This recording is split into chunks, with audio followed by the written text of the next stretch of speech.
Tu veux réaliser cette magnifique recette? Eh bien regarde bien cette vidéo, je te donne la recette du butter chicken. Pour commencer, tu vas préparer une marinade pour le poulet. Pour cette marinade, il te faudra une cuillère à soupe de concentré de tomate, le jus d'un citron, environ 3 cm de gingembre râpé, 2 cuillères à café en poudre et 2 cuillères à café de garam masala. Ensuite, tu mélanges bien pour obtenir une pâte. Cette pâte te servira à enrober ton poulet. Donc tu mélanges bien ton poulet avec la marinade. J'ai choisi des hautes cuisses désossées, mais tu peux très bien prendre des blancs.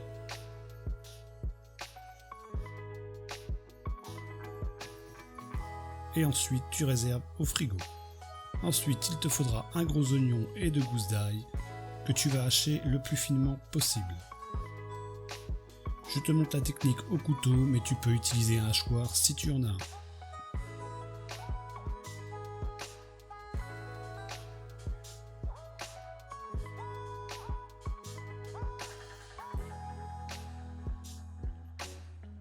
Une fois tout haché, il ne te reste plus qu'à faire revenir pendant 3-4 minutes.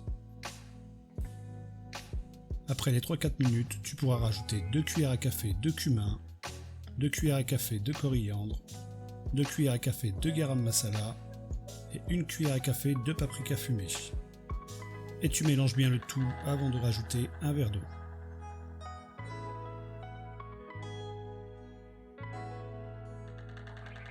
Tu laisses mijoter à feu moyen jusqu'à évaporation de l'eau.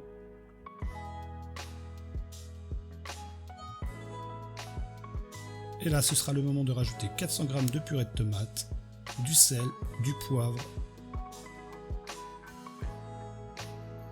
et environ 70 g de noix de cajou. Tu verras, les noix de cajou viendront non seulement donner du goût, mais aussi rendre ta sauce bien crémeuse. Il ne reste plus qu'à couvrir pour laisser mijoter 20 minutes à feu doux. Pendant ce temps-là, tu auras suffisamment de temps pour faire cuire ton poulet à la poêle, pour le rendre bien doré et croustillant sur toutes ses faces.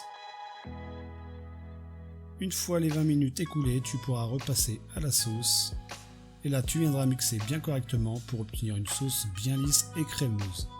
La fameuse sauce du butter chicken.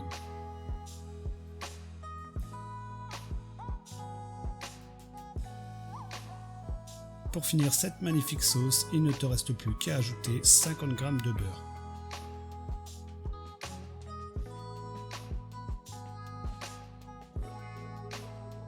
Et à la toute fin, 100 ml de yaourt grec ou de crème fraîche.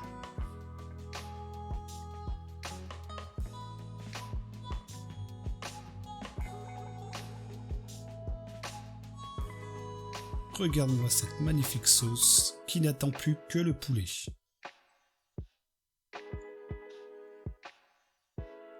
Et là, tu laisses mijoter 5 dernières petites minutes. Et hop, tu peux servir avec un bon riz basmati.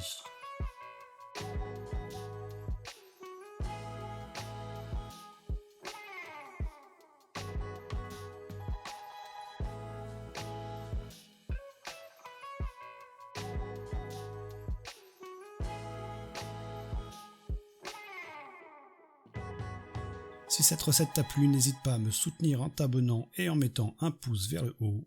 Je te dis à bientôt pour une nouvelle recette. Ciao!